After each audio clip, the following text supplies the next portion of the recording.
So cantonment ticket విషయంలో మీరు ఆశించారు, అలాగే భంగపడ్డారు. చాలాసార్లు మీ పేరు కూడా వార్తల్లో వినిపించింది. అసలు ఏం జరిగింది? పార్టీ ఏమైనా వివరణ ఇచ్చిందా?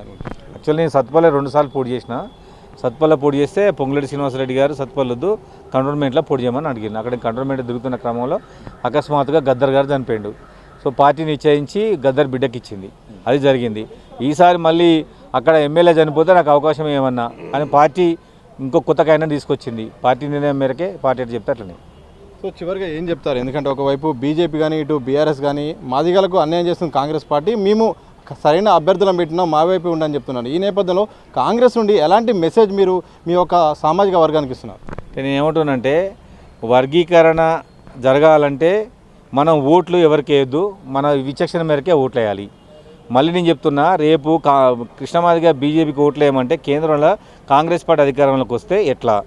మూడోది, అసలు మోడీకి ఎందుకు ఓట్లు వేయాలి? సుప్రీంకోర్టు తీర్పు ద్వారా వర్గీకరణ జరగబోతుంది. సుప్రీంకోర్టు తీర్పు వస్తే ఎన్నికలకి ఏం సంబంధం?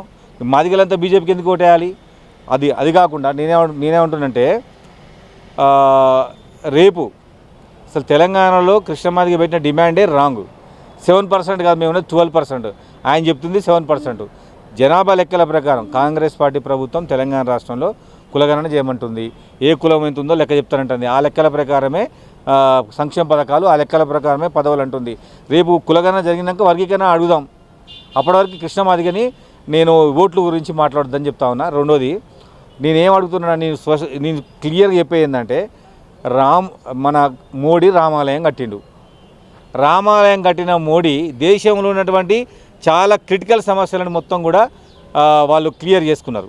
370 ఆర్టికల్, జమ్మూ కాశ్మీర్ 2 రాష్ట్రం, CAA 44 ఆర్టికల్, ఇవన్నీ సవరించినాక చిన్న సబ్జెక్టు వర్గీకరణ అనేది 2 సార్లు మోడీ సికింద్రాబాద్ మీటింగ్ పెట్టిన తర్వాత 2 పార్లమెంటు సమావేశాలు జరిగినాయి. అప్పుడు ఎందుకు చట్టం చేయలేదు? రామాలయం కట్టిన మోడీ వర్గీకరణ ఎందుకు చేయలేదు? మా ఓట్లు పుణ్యానికి బీజేపీకి ఎందుకు వేయాలి? రేపు రాజ్యాంగం రద్దు చేస్తారు వాళ్ళు, రేపు రిజర్వేషన్ రద్దు చేస్తారు వాళ్ళు.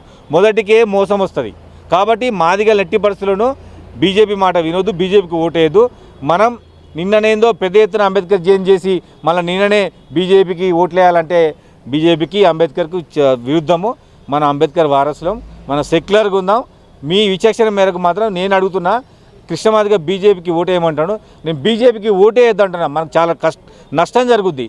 నేను మళ్ళీ స్పష్టంగా చెప్పేది అంటే నిజంగానే మాదిగలకు అన్యాయం జరిగింది. కానీ దానికన్నా బీజేపీకి ఓట్లు వేయడం ప్రమాదం.